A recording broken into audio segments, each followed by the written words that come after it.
So, listen to this. Jamie Vardy's story is no miracle. After learning damn near everything I possibly could about him, I'm convinced the main reason why he only managed to go pro at 25 years of age was self-doubt, self-destruction, self-sabotage, wherever you want to call it.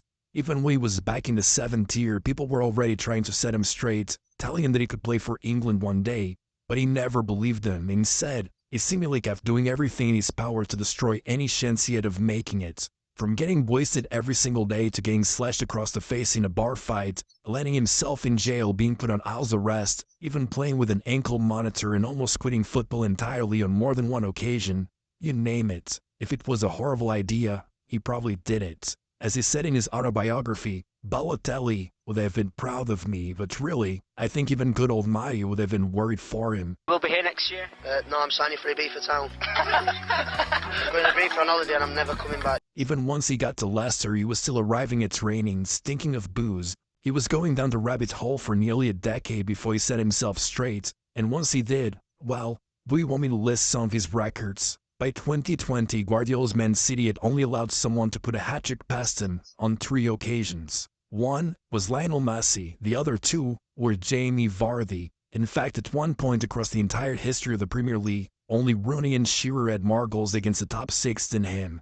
He literally reached 100 Premier League goals faster than Ronaldo, Rooney, and Drogba, and in the past 10 years, no English player has ranked higher in the Ballon d'Or than Jamie Vardy. And this isn't new. No matter if he was in the 7th, 5th, or 2nd tier, he broke records everywhere he went. And you know what made him so special? Well, he wasn't made in a lab. It wasn't some robotic wonder kid who's been carefully curated in some high-tech academy. In a way, it was the fact that he lost himself completely that made him so special, so tough, so unpredictable. As Arsene Wenger once said, the kind of player that runs to a stone wall to score goals, they're not here, and not anymore. But Jamie Vardy, he was always that guy. Even as a kid he was a menace, but he was also outstanding at anything sports related. He literally held the record for the longest Javelin throw in school for years. He didn't even train for that. He just tried it one day and broke the record. So, don't get it wrong, Vardy was well aware that he was a bit of a prodigy. Ever since he was a kid, his biggest dream was to be the next David Hurst and bring back the glory days with their Sheffield Wednesday. But just as everything seemed to be going great, the club had to get rid of one of their academy levels as a way to cut some costs, and in the middle of all that mess, a lot of players were released, and Vardy just happened to be one of them. But well, even though the managers encouraged him to find somewhere else to play and tried to explain to him that he was just on the receiving end of a massive butterfly effect, he convinced himself that it was all his fault, that he just wasn't good enough, and though unsure a lifetime of being the troubled kid didn't help with his self-belief, he took it way too far. He just quit.